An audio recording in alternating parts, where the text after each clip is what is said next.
talking about right now? We're talking about some Stargate news. Amanda Tapping approached to return for a proposed new Stargate movie. Oh, sorry, series. My bad. You should show this picture of her. Okay. I don't know if you got the Sci-Fi Wire one. She's got that like captain looking off in the distance kind of thing going on. Strong character. Is this her now? She looks good. No, that's not her now, bro. Is that a long time ago? Oh, okay. Yeah. I'll show you a picture of her now. I know because I follow her on Instagram. Oh. Well, while you're pulling that up, I'll tell what sort of happened here. So apparently she was doing an interview with the Companion app, and basically talked about the fact that Brad Wright had asked her if she wanted to come back and reprise her role as Samantha Carter and also direct. So a lot of people kind of leapt and said, we're getting new Stargate and Amanda Tapping's going to be in it. Right. And it was on Twitter. I saw that tweet you had too. Yeah. And then all of a sudden she's like, oh yeah. That's her and RDJ. So all of a sudden she's like tweeting out back, oh, slow down. No, I didn't say that there was anything going on. All I said was, they RDA, asked, oh my God. They'd be interested. What's that? I said RDJ. I meant RDA. I'm sorry. They're so, well, yeah. Fellow nerds, please, forgive me for that. Don't come find us.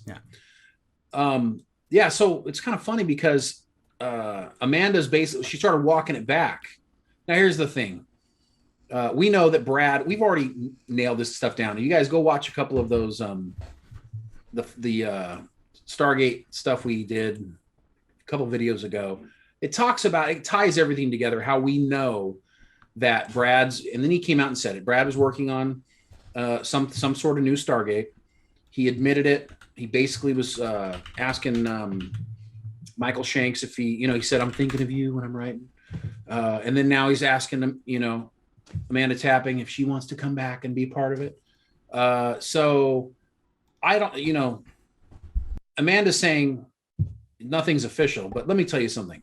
Like I said, Brad's not going to waste his time if MGM's not giving him serious signals that something's going to happen.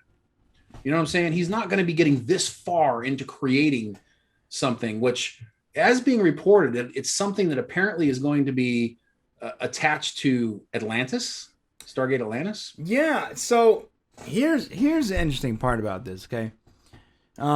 A lot of people don't know about this about Brad Wright, but in our not hours, not days, weeks combined research on this man, we've learned that Brad Wright is a no-nonsense kind of guy. He doesn't waste his time. True. He works it. He gets it done. There are series that he has made that he literally wrapped up on purpose when the studio was like, oh, we want to continue this. He's like, I got other things to do. He would wrap it up and move on. He's a very to the point guy. He's very talented, but he's no nonsense. So if he's talking about Stargate, he's talking about Stargate. This is not like Elon Musk pumping up Dogecoin for fun. Dogecoin. When he said Dogecoin, when he's talking about Stargate, he's talking about Stargate. And yes, it says here in the article, let me just pop it over real quick. Wright has said he is working on a new Star Trek project. Stargate, yep. I'm so sorry, guys. My brain is fried. I've been editing for 36 hours.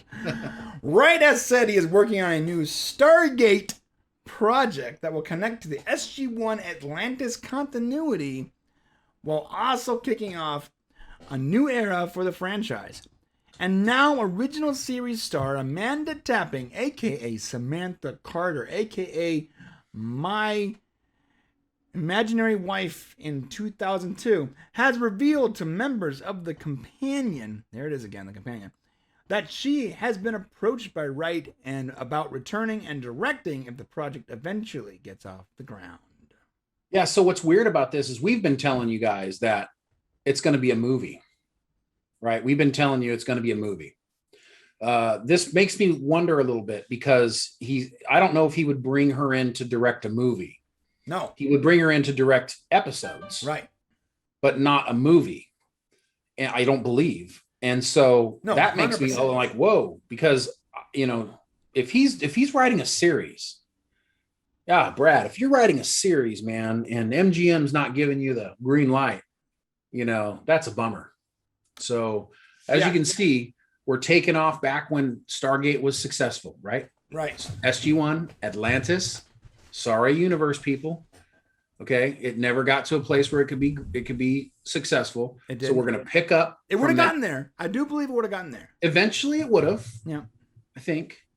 But I don't know if it would have had the fervor and the love of Atlantis. Not with characters like that. Some of the characters were just god awfully horrible. Like they just so unlikable. It was impossible to like them. Yeah, so it feels right. As much as I want to see an ending to Universe, it does feel right to pick up at the end of Atlantis and keep moving the ball. It feels right. Well, see, and here's the deal. It's the beautiful thing about SGU, and I'll tell you what it is that it takes place in a bubble. Yeah, it's separate. Mm-hmm. Like the original, some of the original characters kicked it off, but then they got off planet and they left those folks there. When they got moved, transferred from the planet to the Destiny or whatever. Look, you don't have to continue. If you don't want to, you can literally never continue that story. It could be in the back of our minds. Oh, they're out there somewhere billions of light years away. Moving on. And it wouldn't affect anything. And now it's gotten to the point where you really can't go back to it because those actors are a lot older. Things have changed a whole lot. I mean, I guess you could bring them all back and then pick up the story 10 years later. You could pick it up. You could. I know. I'll tell you what would happen. Okay, as a student of television, this is what would happen. If a new Stargate show came out that started after the SG-1 Atlantis, continue that story. If it was successful, around season 3, right, when they want to mix it up, you have Rush or Eli or one of the top 3 or 4 characters. Let's call it Eli, because everybody hated Rush. Plus, Rush is very old now. Eli's still a young guy. You have Eli somehow show up through the gate. He's got a beard. Yeah, he's like, am I back on Earth? And he can tell the story, the summarized story about what happened, and then what has to be done, and to correct some problem. Then he would have probably done something drastic to get back to Earth or whatever. Yeah. You don't got to bring back the whole cast. No, you just don't. One. Right. One guy that's recognizable instantly as Stargate fans, and you can mix it up. In season 3, that's when you mix it up. You throw a monkey wrench in there. I'd say season 5, but yeah. Yeah. And nowadays... You're just getting in your stride in season 3. You're right. Season 5 is where it's been historical, but I've been seeing more and more, like the season 3 is when they bring back something a character that was gone, or... Yeah. Or they introduce some villain that you thought was a completed storyline, something, just to sort of mix it up. And sometimes it's a total misdirect where it's not actually that person or it's not whatever, and it's just been introducing a whole new aspect of the show. Whatever it is, you can bring back literally just Eli. Right. She comes through the gate, full on beard, like wild eyes, like we gotta save the Destiny, man. Whatever. That's what you can do. Yeah, so yet to be determined. Let's see what's going to happen. It just feels like something is happening. They're talking about it too much. There's a lot of stuff coming out, and unless Brad is getting senile and just kind of working on it and thinking of his glory years, I don't know. No. Hopefully that's not the case. Let me read what they say here real quick. I talked to SG-1 Atlantis Universe co-creator Brad Wright about it, and certainly MGM at one point were very interested, she told the companion. I said to Brad, what do you want me to do on the new show? And he said, well, I want you to be in it, and I want you to direct it. Perfect, thank you. So... That's it. It's not a movie. There's no way she's directing a movie. I mean, she could. No. It would be a series. It would be so dumb for MGM to not do a series. This is the time when the everything's problem, being reintroduced. It's funding though. They've got a money problem.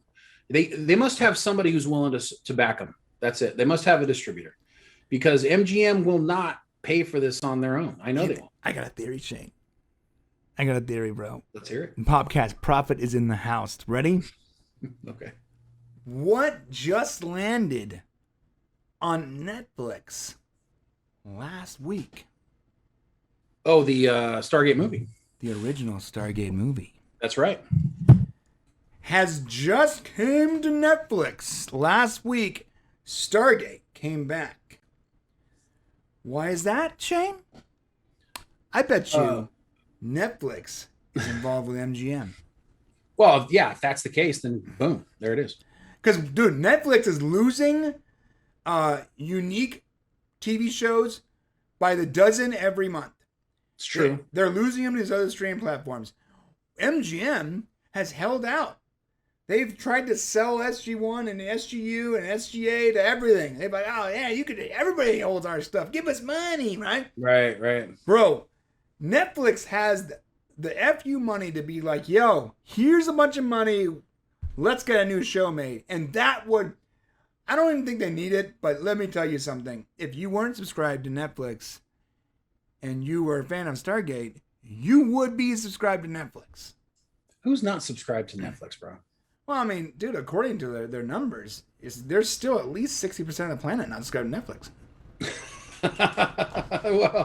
well, let me just put it to you this way: in the United States, is not 60% of the planet. So that's. I'm saying they only have 28% of the market share of the world. Yeah. All right. That's not a lot. Well, yeah. They do 370 million subscribers. That's not even much. Imagine that. I don't know anybody who doesn't have a Netflix. $370 million times $15 a month. Yeah. My mother-in-law is the only person I know that doesn't have, and she's 84. It's mind-blowing the amount of money Netflix makes. It's like, it is just, to do the math, guys. Look up how many subscribers they have and how much their average cost is per account. And remember, that's a monthly cost. Now, do that math in your head, and that's never ending. Years and years and years. Well, yeah, but then do this. Now look at Amazon Prime. Okay, and do the exact same thing. Look at their annual fee to be an Amazon Prime member, and just forget the whole free shipping and all that other garbage stuff, right? Look at, because they're making the people pay for it anyways. The free shipping is all paid for by the people who sell the products. Just look at that as an Amazon Prime Video subscription. Well, unless you're Amazon Fulfillment. No, it's still coming out. It's not free.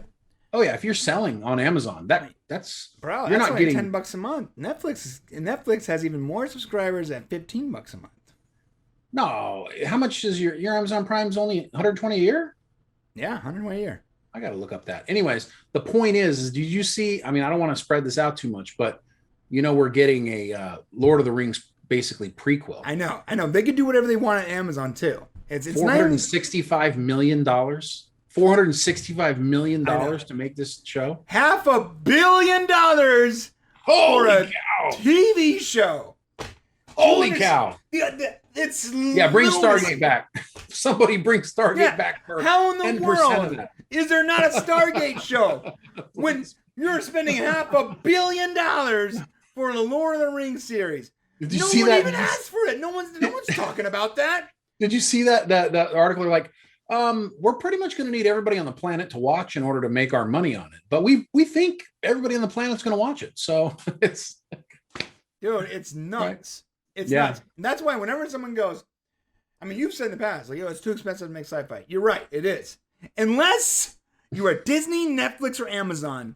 Yeah, just go. Because then there's nothing too expensive for you to do. Period. Yeah, that's scary.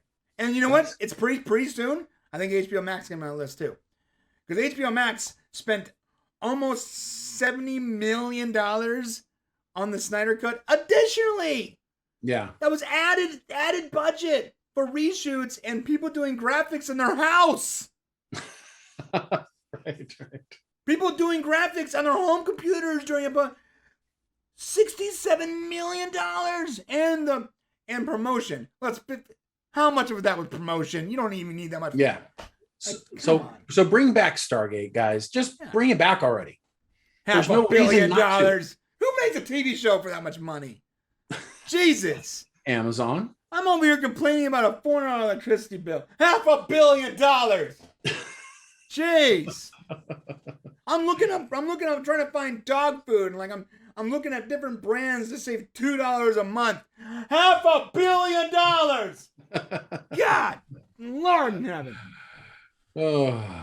All right, moving on from this insanity. Boy, you got me going right now. Thanks for watching. To see the full conversation, become a member of the Popcast family. Use the link in the description below, or go to our channel and click the join button. Select your tier, and we'll see you at the next show.